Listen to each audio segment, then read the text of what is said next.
नमस्कार दोस्तों, स्वागत है आपका आकार आईएएस में। आज के इस वीडियो में हम यूपी पीसीएस प्रीलिम्स 2024 के लिए हिस्ट्री के कुछ एमसीक्यूज आप लोगों के साथ डिस्कस करेंगे। तो चलिए शुरू करते हैं। हमारा पहला सवाल है कि भारत आने वाला यात्री जो पुर्तगाल देश का नहीं था, तो वो कौन है? यानी कि वो यात्री जो भारत आया लेकिन उसका संबंध जो है वो पुर्तगाल से नहीं था, तो उनमें से कौन है देखते हैं। पहला ऑप्शन है दुआर्ते बारबोसा, दूसरा है पीटर मुंडी, सी है डोमिंगो पेस और डी है फर्नाओ नुनीज। तो दुआर्ते बारबोसा की अगर बात करें तो दुआर्ते बारबोसा बेसिकली एक पुर्तगाली लेखक था। दुआर्ते बारबोसा क्या था? पुर्तगाली लेखक। और भारत में कहा? भारत में पुर्तगाली जो है अधिकारी था। भारत में पुर्तगाली अधिकारी था। तो दुआर्ते बारबोसा का संबंध जो है वो कहां से दिख रहा है हमको? दुआर्ते बारबोसा का संबंध हमको पुर्तगाल से दिख रहा है। डोमिंगो पैस की बात करें तो डोमिंगो पैस बेसिकली यह भी क्या था? एक पुर्तगाली यात्री था। एक पुर्तगाली यात्री था जो कि 1520 में कहां आया? 1520 में यह दक्षिण भारत में विजयनगर साम्राज्य का इसने दौरा किया। विजयनगर साम्राज्य, तो विजयनगर साम्राज्य का दौरा किया 1520 में। तो ये भी कहां से आया था? पुर्तगाल से आया था। विजयनगर साम्राज्य जिसकी स्थापना दो भाइयों हरिहर बुक्का ने मिलकर के की थी। ठीक है, तो इसका भी संबंध यहां पर पुर्तगाल से नहीं है, यानी कि ये दोनों ऑप्शन हमारे गलत हैं। पीटर मुंडी की बात करें तो पीटर मुंडी बेसिकली जो है वो एक ब्रिटिश यात्री था। पीटर मुंडी क्या था? एक ब्रिटिश यात्री था। तो यहां पर पीटर मुंडी का संबंध जो है वो पुर्तगाल से नहीं दिखता है, तो इसलिए हमारा करेक्ट ऑप्शन क्या होगा? डी। और फर्नाओ नुनीज भी जो है यह भी एक पुर्तगाली व्यापारी था। क्या था? पुर्तगाली व्यापारी था जो कि विजयनगर आया था। इसने विजयनगर का दौरा किया। ठीक है, और घोड़े के व्यापार के उद्देश्य से इसने विजयनगर का क्या किया? दौरा किया। तो पुर्तगाली जो पुर्तगाल देश का यात्री है जो भारत आया वो कौन नहीं? पुर्तगाल देश का यात्री नहीं है जो भारत आया, वो कौन है? पीटर मुंडी। पीटर मुंडी पुर्तगाल का नहीं बल्कि कहां का है? ब्रिटिश का यात्री। अगला सवाल देखते हैं कि 1503 ईस्वी में पुर्तगालियों ने भारत में अपना पहला किला बनाया। अपना पहला किला कहां बनाया पुर्तगालियों ने 1503 ईस्वी में भारत में? कोचीन, कन्नूर, चटगांव या सतगांव? तो करेक्ट ऑप्शन यहां पर है कोचीन। कोचीन में पुर्तगालियों ने अपना पहला किला, अपनी पहली फैक्ट्री स्थापित करी यहां पर। और कन्नूर जो था, कन्नूर यहां पे दूसरा था। कन्नूर क्या था? दूसरा था। अब कोचीन में किला स्थापित करने के पीछे इनका उद्देश्य क्या था? तो इनका उद्देश्य यह था कि पूर्वी जगत में काली मिर्च और मसालों के व्यापार पर, काली मिर्च और मसालों के व्यापार पर, मसालों के व्यापार पर एकाधिकार, काली मिर्च और मसालों के व्यापार पर क्या स्थापित करना? एकाधिकार स्थापित करना। इस उद्देश्य से कोचीन में क्या किया? अपना पहला किला बनाया। किसने? पुर्तगालियों ने। कब बनाया? 1503 ईस्वी में। पहला किला कोचीन बनता है 1503 ईस्वी में, और दूसरा किला कौन सा है?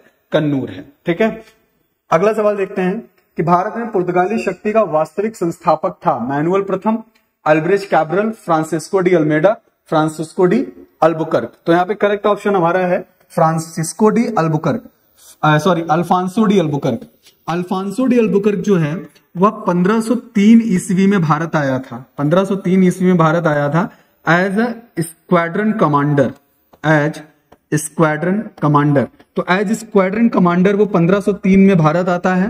फिर 1509 ईस्वी में अल्फांसो डी अल्बुकर्क को भारत का क्या बना दिया जाता है? वायस राय बना दिया जाता है। ठीक है, पुर्तगाल के तरफ से उसको 1509 ईस्वी में भारत का वायसराय बना दिया जाता है। 1510 ईस्वी में अल्फांसो डी अल्बुकर्क जो है आदिल शाही यूसुफ जो थे, ठीक है, आदिल शाही यूसुफ से गोवा छीन लेता है। आदिल शाही राजा यूसुफ से गोवा जो है वो क्या कर लेता है? छीन लेता है। ठीक है, और 1511 ईस्वी में दक्षिण पूर्व एशिया की जो व्यापारिक मंडी थी, दक्षिण पूर्व एशिया की व्यापारिक मंडी, ठीक है, क्या? मलक्का और हरमुज, वहां पर भी क्या कर लेता है? अधिकार अपना स्थापित कर लेता है। ठीक है। तो अल्फांसो डी अल्बुकर्क ने इतने सारे काम किए और बेसिकली पुर्तगालियों की जनसंख्या बढ़ाने के उद्देश्य से, पुर्तगालियों की जनसंख्या बढ़ाने के उद्देश्य से, स्थायी बस्तियां बढ़ाने के उद्देश्य से, स्थायी बस्तियां बढ़ाने के उद्देश्य से उसने क्या कहा कि ज्यादा से ज्यादा क्या करे जाएं, स्थानीय स्तर पर विवाह किए जाएं, स्थानीय स्तर पर क्या किए जाएं, विवाह किए जाएं। तो इस चीज को इसने क्या किया, प्रमोट किया, किसने, अल्फांसो डी अल्बुकर्क ने। तो भारत में पुर्तगाली शक्ति का वास्तविक संस्थापक किसे कहा जाता है, तो वो अल्फांसो डी अल्बुकर्क को कहा जाता है। अगला क्वेश्चन देखते हैं कि सर्वप्रथम भारत में मुद्रणालय यानी कि प्रिंटिंग प्रेस लाने वाला निम्नलिखित में से कौन था, इंग्लैंड, पुर्तगाल, फ्रांस या हॉलैंड। तो यहाँ पे पुर्तगाल सही ऑप्शन होगा। 1556 ईस्वी में 1556 एडी में पुर्तगालियों द्वारा, ठीक है, भारत में प्रथम प्रिंटिंग प्रेस लाया गया। फर्स्ट प्रिंटिंग प्रेस जो है, प्रिंटिंग प्रेस, वह लाया गया।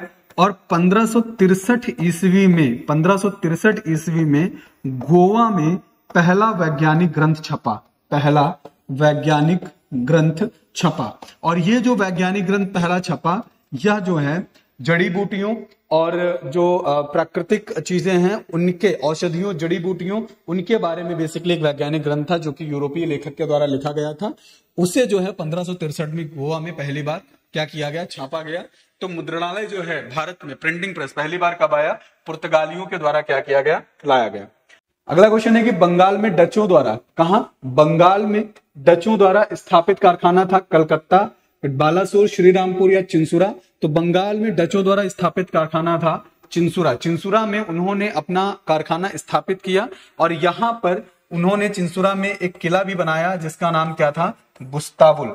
तो गुस्तावुल किले की स्थापना भी जो है डचों द्वारा बंगाल में की गई, कहां, चिंसुरा में। ठीक है, तो यहां पर डी ऑप्शन हमारा क्या होगा, करेक्ट होगा। अगला सवाल है कि निम्नलिखित में से किस शासक ने ईस्ट इंडिया कंपनी को दीवानी प्रदान की थी, फर्रुखशियर, शाह आलम द्वितीय, शाह आलम प्रथम या सुजाउद्दौला। तो यहां पर करेक्ट ऑप्शन है बी, शाह आलम द्वितीय। 1764 जब बैटल ऑफ बक्सर हुआ, बक्सर का युद्ध हुआ, तो बक्सर के युद्ध के बाद में शाह आलम द्वितीय ने ब्रिटिशर्स को बंगाल, बिहार और उड़ीसा, इन तीनों की दीवानी प्राप्त करने का अधिकार दिया। बक्सर के युद्ध में जो है मीर कासिम, शाह आलम द्वितीय और शुजाउद्दौला, इन तीनों ने ब्रिटिश ईस्ट इंडिया कंपनी के खिलाफ युद्ध लड़ा और ब्रिटिश ईस्ट इंडिया कंपनी की तरफ से बक्सर के युद्ध को जो लीड कर रहे थे वो थे हेक्टर मुनरो। कौन था, हेक्टर मुनरो। तो हेक्टर मुनरो उधर से थे, उधर से 3 लोग थे। बाकी इस पूरे युद्ध में इन तीनों की हार होती है। फिर उसके बाद 1765 में की जाती है इलाहाबाद की संधि। 1765 में होती है इलाहाबाद की संधि और इलाहाबाद की संधि में सुजाउद्दौला से ब्रिटिश ईस्ट इंडिया कंपनी कड़ा और मानिकपुर का क्षेत्र ले लेती है और उसे 50 लाख रुपए लेती है। और साथ में शाह आलम द्वितीय से बंगाल, बिहार और उड़ीसा के दीवानी अधिकार भी ब्रिटिश ईस्ट इंडिया को प्राप्त हो जाते हैं। तो किस शासक ने ईस्ट इंडिया कंपनी को दीवानी प्रदान की थी, तो वो थे शाह आलम द्वितीय, जिन्होंने ईस्ट इंडिया कंपनी को दीवानी अधिकार क्या किए, प्रदान किए। अगला है कि राजा रंजीत सिंह ने अदालते आला की स्थापना की अमृतसर, लाहौर, फिरोजपुर या मुल्तान। करेक्ट ऑप्शन है लाहौर। लाहौर में महाराजा रंजीत सिंह ने अदालते आला की स्थापना की थी। महाराजा रंजीत सिंह की बात करें तो महाराजा रंजीत सिंह को शासक जमान शाह जो कि काबुल के शासक थे, इन्होंने जो उपाधि प्रदान की वह कौन सी उपाधि प्रदान की, राजा की उपाधि प्रदान की। राजा की उपाधि जमान शाह ने क्यों प्रदान की, क्योंकि इनकी सैन्य उपलब्धियों को देखते हुए उन्हें राजा की उपाधि प्रदान की गई। और उसके बाद महाराजा रंजीत सिंह ने अपने साम्राज्य का एक बहुत बड़े स्तर पर क्या किया, विस्तार किया। और 1801 में महाराजा रंजीत सिंह को पंजाब का महाराजा जो है वो घोषित किया गया, पंजाब का महाराजा घोषित किया गया। ठीक है, तो ये चीजें यहां पर हैं। तो दौलते आला की स्थापना बेसिकली किसने करी, राजा रंजीत सिंह ने। कहां करी, लाहौर में करी। अगला सवाल है कि मुगल बादशाह द्वारा नियुक्त बंगाल का अंतिम सूबेदार था, तो अलीवर्दी खान, मुर्शिद कुली खान, सरफराज खान और मोहम्मद खान। करेक्ट ऑप्शन है मुर्शिद कुली खान। 1701 ईस्वी में औरंगजेब द्वारा, किसके द्वारा, औरंगजेब जो कि मुगल वंश का एक आखिरी शक्तिशाली शासक माना जाता है। औरंगजेब द्वारा मुर्शिद कुली खां को क्या किया गया? बंगाल का सूबेदार नियुक्त किया गया। बंगाल का सूबेदार नियुक्त किया गया। उसके बाद जब 1707 में औरंगजेब की डेथ हो गई, ठीक है, 1707 में जब औरंगजेब की मृत्यु हो जाती है, तो औरंगजेब की मृत्यु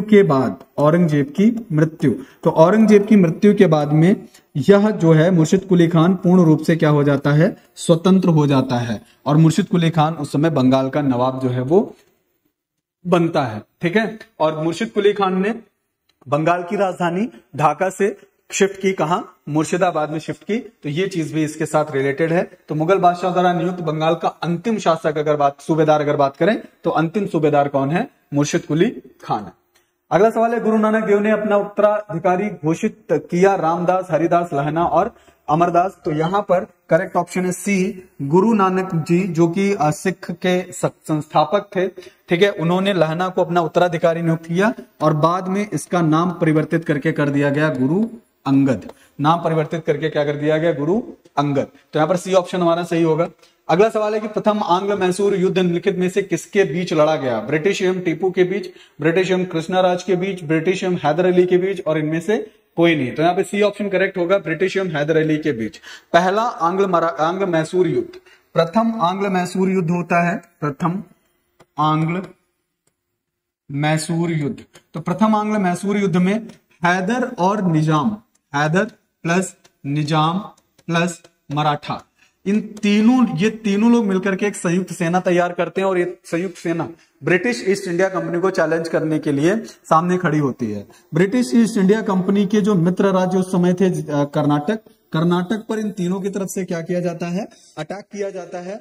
और उसके बाद फिर निजाम हैदर का साथ छोड़कर अंग्रेजों के साथ शामिल हो जाते हैं और फिर हैदर अली मंगलौर पर अटैक करता है और मंगलौर पर ब्रिटिश ईस्ट इंडिया की जो एक वेल ट्रेन्ड आर्मी है बंबई की, उनको क्या किया पराजित करके मद्रास तक पीछे धकेल देता है। देन उसके बाद ईस्ट इंडिया कंपनी और हैदर अली के बीच में मद्रास की संधि होती है और वहां पर इस युद्ध की समाप्ति होती है प्रथम आंग्ल मैसूर युद्ध की, ठीक है। और इस संधि में दोनों पक्षों की तरफ से एक दूसरे के जीते हुए प्रदेशों को क्या कर दिया जाता है? वापस कर दिया जाता है। तो आज की इस वीडियो में हमने कुछ ऐसे इंपॉर्टेंट क्वेश्चंस डिस्कस किए हैं। कल फिर मिलते हैं कुछ नए क्वेश्चंस के साथ। धन्यवाद।